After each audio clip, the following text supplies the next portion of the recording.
Hi everyone, I'm Orestis. I'm here to talk to you about space stuff, mainly.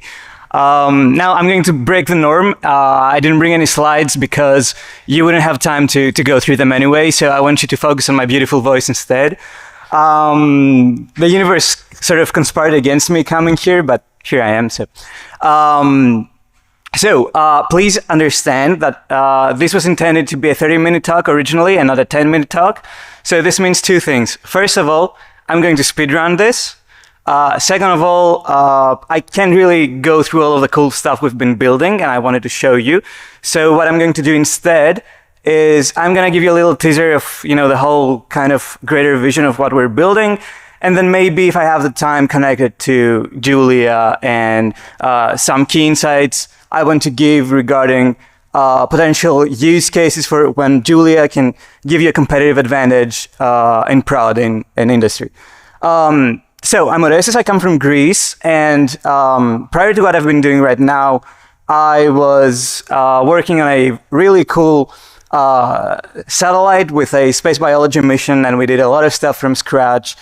And that was a really nice way for me to sort of familiarize myself with all of the problems people in the industry are typically faced with.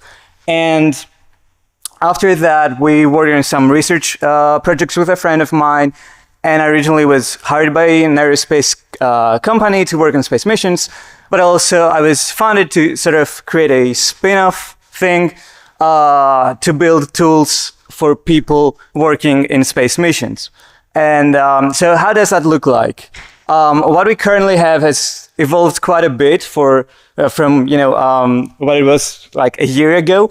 So what we currently have is it's a tooling stack, it's a software stack, simulators mostly, and these can be used and accompany someone from throughout all the stages of a space mission, essentially. So we begin in the very early stages when you're drafting a proposal, you're mapping out the design space, maybe conducting some preliminary analysis. Then we move on to the next phase, hopefully when you got the contract, which is you kind of use higher fidelity models, you do some more complete analysis. That's really where Julia comes in, and it's kind of our crown jewel simulator.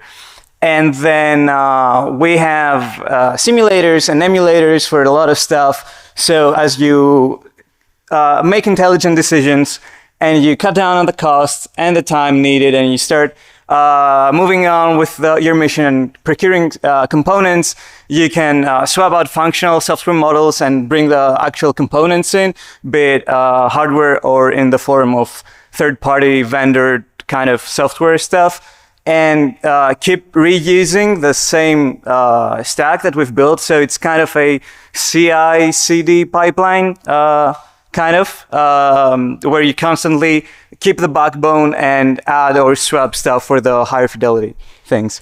And it can bring you all the way to the very last stages of a space mission. So things like, we have things like an operational simulator, which uses the backbone, and it is essentially a cool tool people can use to learn how to drive their satellite, but before it actually gets into orbit, or while it's in orbit, maybe they want to test out some maneuvers there before moving on and trying to conduct them on the actual satellite.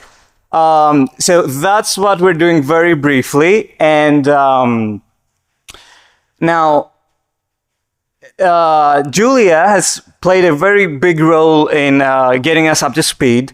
It's been going quite well. I'm at the unique stage where I can't really talk about who we are right now. But it's going great. We've secured some deals with the major parties, at least here in Europe space industry. And you'll be learning more from me soon. We'll probably do some hiring, some consultancy, some collaboration. So come talk to me if you're interested.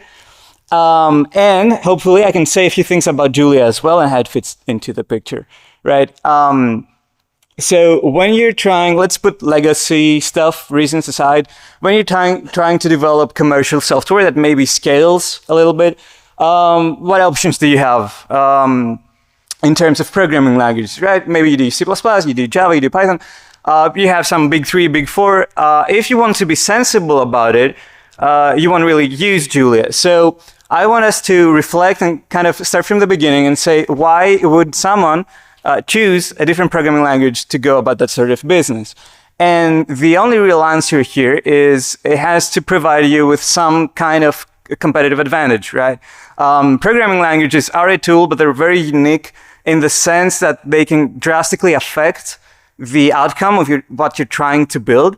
And so when it comes to Julia, I think the main thing that Julia brings into the picture is the whole scientific computing goodies, because after all, that was why the language was designed in the first place.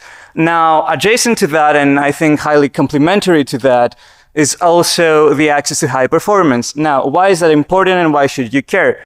Because I think we live at a day and age where there's a lot of open room for people to bring in new methodologies from the scientific computing kind of domain umbrella and create really disruptive applications, be it in aerospace, which is my case, be it in robotics, synthetic biology, I don't know, whatever has to do with some kind of simulation-driven disruption and value.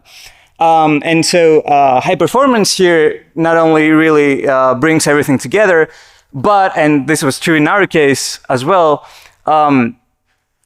it really affects the very heuristics you have that you use to determine what you conceive as possible and what you conceive as impossible. So what I mean by that is, if our simulations were 1,000 or 10,000 times slower, not only would our product suck for the end user, but more importantly, the things that the cool things that we're doing right now using Julia, I don't think we could have thought of them and kind of come up with them in the first place. So that's why performance is really important. And scientific computing, of course, for two main reasons. The first one is you're using the work of other people for free, and that's very important if you have this small team that's really going at high velocity and trying to disrupt the market. And because you have access to a lot of best-in-class, state-of-the-art tools that really does matter in some cases. Now, kind of secondary to these two main things, I think we have to look at Julia as a whole. I mean, it's a relatively simple language. Language features like multiple dispatch, which, for example, forces you to treat representation of behavior and representation of data as two distinct concepts. Overall, it leads you to building clean, maintainable code, and it's really easy to onboard new people and kind of keep the velocity, keep the pace going. And of course, to that, what also helps is the whole stack of features that make you highly productive, be it the interactive REPL-based development, be it the cool tooling that we have, the Lisp features, right? So it all comes together, and it's, I think, really the choice, like Julia as a language is the choice for people that kind of work in these smaller scale teams and want to really create something disruptive.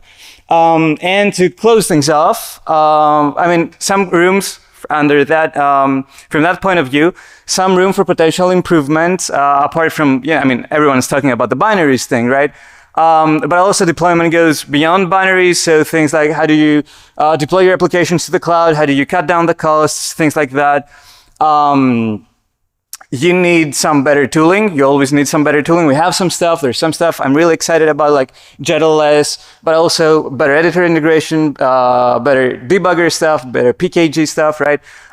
And finally, I think it would be great if we could see more ports of widely used tools in the industry. For example, you're trying to build something, you have two things, you want them to talk together, you say, okay, I'm going to use gRPC, right, whatever. And you Google Julia gRPC and you see, what you're dealing with, and you're like, eh. So I think if you're trying to really help the people that are trying to go somewhere fast, it would be really helpful if you had more of these options readily available. So that was it. I'm a very friendly and talkative person, so come talk to me if you have any questions about this. And to conclude, I think Julia is a great choice for small-scale teams that are trying to come up with a disruptive product in computing-related disciplines. And I think we're only now starting to see the real potential of Julia as a competitive advantage for these kinds of applications. Thank you very much. Thank you very much, Orestis. And that's why we're here. But do you have critical feedback on why it's very difficult? Like, I guess that in the final product, you decided to not use Julia in everything. Yeah, I mean, I couldn't fit everything into 8 minutes.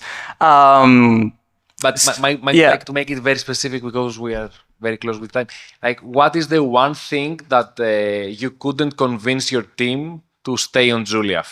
Like, what is the one thing that someone told you we cannot use Julia because of? I mean, I think that's kind of unfair and doesn't really answer to your question, because we also have tools where you have hard real-time requirements. We do a lot of interfacing with hardware and weird bespoke kind of protocols and all that thing. And also we're using some tools as well from great institutions like ESA, and these are written in C++, for example. And so we had to pick and choose and use Julia where we can, but not try and rewrite everything in Julia, because that's not really practical. Besides that, I'd say deployment has been a real great pain, especially in our use case, because we have a lot of tooling, and it kind of creates this platform, this end-to-end platform, and we don't really have standalone, small contained models or small apps that we can deploy on their own to the user, and it kind of has to go with the whole thing.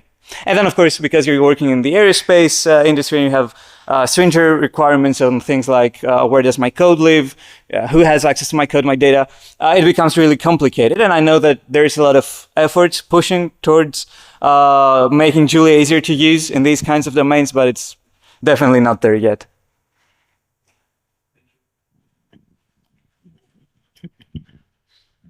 If you have one quick question.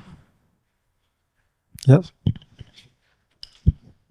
Well, so I'm speaking from experience, but the aerospace industry, people love to use Fortran and like old stuff. Like what do you think is like what were you able to do when it comes to convincing, people that use legacy code like Fortran or things like this to use Julia? Okay. Specifically industry, right? Like people that like you are going to try and yes. talk to about stuff. Yeah. So the good thing is that we don't really have to use Fortran. So there are Julia alternatives to a lot of things, and some of them we've developed in-house, of course. I'd say that for what we're specifically trying to do, which is we're trying the new space segment, you can't really build the kind of tooling that we're building at the scale we're trying to build it and be fast about it, because we're trying to capitalize on this very specific trend right now using tools like Fortran. It's just not possible. Yeah.